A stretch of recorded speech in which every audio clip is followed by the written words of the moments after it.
in today's video, we're going to be touching about a couple of things, starting with the pleasant news we've received that Myles Lewis-Skelly has signed a new contract. Then we'll also talk about a couple of incomings. Eberechi of Crystal Palace has been linked with the club. Christhian Mosquera, a young defender from Valencia, has also been linked. Then we'll talk about a couple of departures, with Karl Hein potentially leaving the club with the arrival of Kepa, and Partey is spending his last moments with the team before he departs for pastures anew. So we're going to start today's video with the pleasant news that Myles Lewis-Skelly has signed a new contract. We all know that at the start of the season, Myles was not even considered for the first team. He was just training like it's a mannery with the first team with the hope of getting maybe a chance or two in the Carabao Cup. To put it into context, Myles was behind Alexander Zinchenko, he was behind Ricardo Calafiori, he was also behind Christhian. But he broke into the first team, started playing a couple of matches and became so outstanding. And of course, good work is always rewarded, as Arteta left him in the first team and he continued to play and get better. You could see how this boy shows confidence way beyond his years, despite the fact that he's really a young lad. He is not scared of anyone, he's not scared to get stuck in, and of course, he had a couple of red cards in the course of the season. Although the one against Wolves was pathetic, that was just Michael Oliver in his prima donna mode, trying to make everything about himself. But the other red card against West Ham was justified. He was the last man, and he had to take one for the team, even though the whole game didn't pan out well. But I know there was a game that he was close to having a red card and we had to sub him out. So I had to protect him just to show that he had this energy, this passion to just consider the team first, and that's something that's really good. I really like the way he plays, and I loved how the whole contract signing took place. He came around with his family to the Emirates Stadium and they surprised him. You could see folks like Saka and the rest of the guys, people that are in the hill end with him, showing how appreciative they were of him. And this is so good because Andrea Beta has really put his foot down as the sporting director. One of the first things he did when he came around was to give a new deal to Gabriel. And after Gabriel, he has given a new deal to Myles Lewis-Skelly. And this should bode well for the rest of the team because we expect folks like William Saliba, we expect folks like Bukayo Saka to also sign as well. Martinelli is also probably on the list, but with Bayern Munich locking, he might potentially be sold if Arsenal wants to get a left winger. So right now, there are no talks for Martinelli. I know the imminent talks right now are Saka, Saliba. I think those are the two key ones. Gabriel and, oh yes, it's Nwaneri. Nwaneri also needs to sign a new contract as well. But he's currently with England under 21. They just got to the finals of the tournament.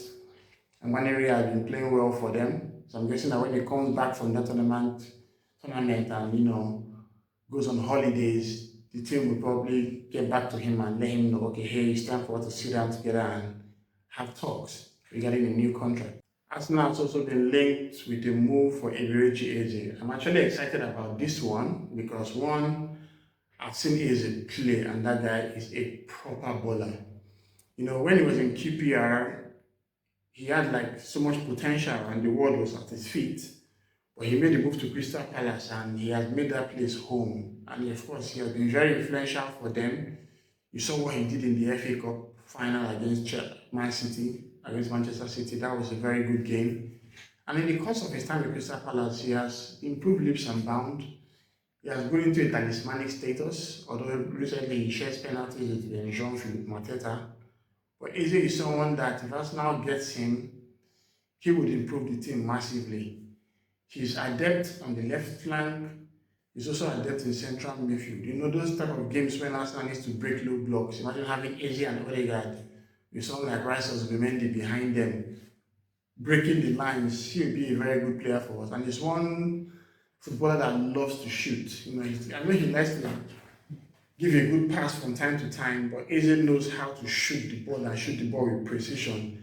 He's scored some very beautiful goals. And of course, he's at the time in his career where he needs to make that move to a new club. And Arsenal will offer him that. I think that's going to be a very good move for him. He also has a release clause of £67.5 million. That's not a bad deal for Eze, in all honesty. When you think of it, as one like Rodrigo is going for 77, Nico Williams has his own release clause. So I'm guessing that if Arsenal is really serious about this move, they should activate that clause. But I probably think that they might want to negotiate with Crystal Palace to make instrumental payments, just like what they did with Zubimendi. All eyes are on the Benjamin Sesko and Gyokeres deal. So it's good to see that, okay, Eze is also being considered, because we need to go into pre-season with all our players ready to go. And Eze is just waiting. He has 2 years left on his Crystal Palace deal. And I'm guessing that, it's not a bad time for him to move. According to Hand of Arsenal, I think was it Hand of Arsenal or Hand of Ozil? It's one or two of them. I know they broke this news that Arsenal is about to sign Christian Mosquera from Valencia. Christian Mosquera is 20. He'll be turning 21 this month, I think. And most importantly, he's a right-sided centre-back. He can also play right back. He can also play as a defensive midfielder. I think this is a brilliant move for the club if it goes through, because Saliba plays way too many games. And if you remember, in the very last game of the season against Southampton, his hamstrings gave up on him.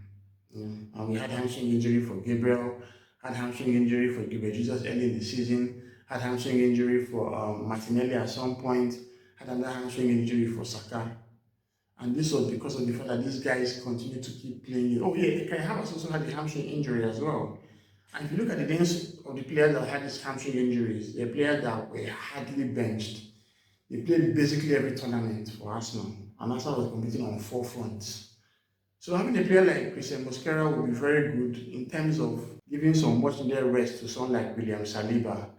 And when you think of the fact that Ben White and Julian Timber also struggle with injuries too, having someone like Mosquera would be very, very helpful. I never want to talk about Takehiro Tomiyasu, because that one is, I feel so sad for that guy. He's really, really out, and he probably sell him when he comes back from his long-term injury. So the way he looks, Arsenal will probably have equal amount of cover and equal amount of depth that will help them compete in all fronts. I would expect the first team to be Timber, Saliba, Gabriel, Lewis-Skelly. Then the backups that can play in Carabao or FA Cup games could be White, Mosquera, Kivior, and Calafiori. Of course, I'm not counting Zinchenko. He has been heavily linked with moves out of the club, AC Milan, Fulham, so he might probably be out. I don't think we'll probably go for Jorel Hato again, except Kivior leaves.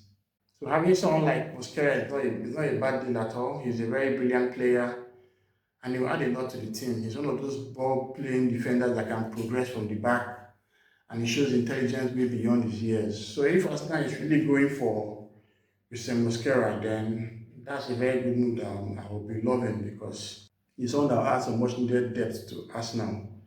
What really messed the team up last season was the lack of depth, and it was badly exposed. So Arsenal making moves like this now to, adequately cover all these players is a breath of fresh air. I don't know whether this is newsworthy, but Benjamin Sesko followed Arsenal on Instagram. So as you know, Arsenal has been linked to the move to Sesko, and there have been talks, concrete talks, between Sesko's reps, Leipzig, and Arsenal. As you all know, the issue has been his release clause. I actually spoke about that in my last video, pros and cons of signing Sesko and Gyokeres. Do check it out if you had a chance to. And right now, we are still waiting. We see a waiting game between both parties, that's Arsenal and Leipzig. But on the internet, Sesko has followed Arsenal on Instagram. Take that as you want. It just maybe, I don't know whether it's him trolling or him showing that, okay, this deal is about to become legit.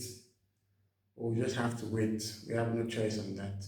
Gyokeres openly stated how he wanted to join the club, but with Arsenal kind of tilting more towards Benjamin Sesko, there's now a U-turn, with Gyokeres saying that he's now open to a Man United move. He basically wants to leave Sporting. He has made it clear that he doesn't want to report to training. I spoke about that in the last video that we discussed about. And if he wants to move to Manchester United, then I don't know. I would only be happy with this if Arsenal goes all out for Sesko and gets him. But as we know, Manchester United is desperate for a rebuild. Amorim worked very well with Gyokeres. It was him that got him away from Coventry City, and he actually expressed his interest of signing Gyokeres. But Gyokeres made it clear that he didn't want to join a club that was not in the Champions League. But bearing in mind what's going on in Sporting CP, with all the drama, Gyokeres just wants a new lease of life. And if Arsenal is not willing to meet the demands of the Sporting CP, I know a team like Man United will not waste time to do that. They tend to jump on moves like this. So if Arsenal is going for Sesko and Gyokeres wants to go to Manchester United, so be it. I would have loved him at the club, but at this point in time, I just want either him or Sesko. Anyone that comes, the other one can fly away for all I care. So in departure news, Hein looks set to leave the club. He has never nailed in a first team place since he joined us now. Had a couple of loan spells away, and the last loan spell he did with Valladolid was very valuable to him. He played literally almost all the games for them. I know they suffered the ignominy of relegation, but he played consistently, and when he was to return back to us now, obviously with Neto going back to Bournemouth, the club had to make a decision on a backup goalkeeper. Many fans wanted Karl to stay, but as we all know, Arsenal has already made plans to buy keeper Balaga from Chelsea. It clearly means that Karl doesn't have a future with the club because he's further down the pecking order, and there's even Tommy Setford waiting in the ranks as well. So I believe that a move out of Arsenal is not a bad thing for Karl. I think it's okay for him to leave. I hope he finds a club that can fit his desires. But in terms of the departure fee, I'm not going to expect much. I would expect that Arsenal is just selling for £5 million or £6 million because obviously he's not that big a player to command like a mammoth fee. Although maybe we could just steal something from the Liverpool playbook. They tend to know how to sell their dead wood for such great amount of money. Kwanzaa is going for 35 million. I remember when they sold Ryan Brewster, the fourth star, for like 24 million. Liverpool, they're quite good in making some kind of crazy sales.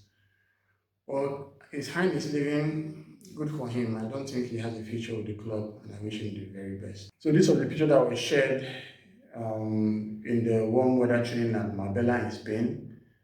From left to right, you can see Thomas Partey, William Saliba, Gabriel Megales. I'm guessing that's a physio or a head coach. Then of course Ricardo Calafiori. Partey is about to leave the club. I don't think the club is going to bulge because with Arsenal going for Nordgaard, it's very clear that everything with Partey they are done. He requested for a whole lot more than he's earning, and the club didn't have plans to give him such minutes this season. So I think it makes a lot of sense for him to leave the club and go for Pastors O'Neill. He's 32. He has at least a couple of more seasons left in his belt. I'm sure he can find a new deal in a place like Saudi Arabia or somewhere like Turkey, or even Barcelona or whatever. But at least Partey has served us well, and I wish him all the best. That's all for today. Thanks for being part of today's video. Basically, we have seen that the move for Eberechi might actually be a very brilliant move if it works. I know Arsenal has been linked to Rodrigo for quite a while now, but it's very clear that we have to do the waiting in Real Madrid, and we're not certain if he is going to actually come to Arsenal. So if we get someone like Eberechi, he would actually give us very good cover in the left wing and in central midfield as well. And I guess we're also winding down to Thomas Partey's final time. I'm sure he's basically drafting his goodbye notes now. And that's all for today. Please don't forget to like, don't forget to subscribe as we continue this journey together.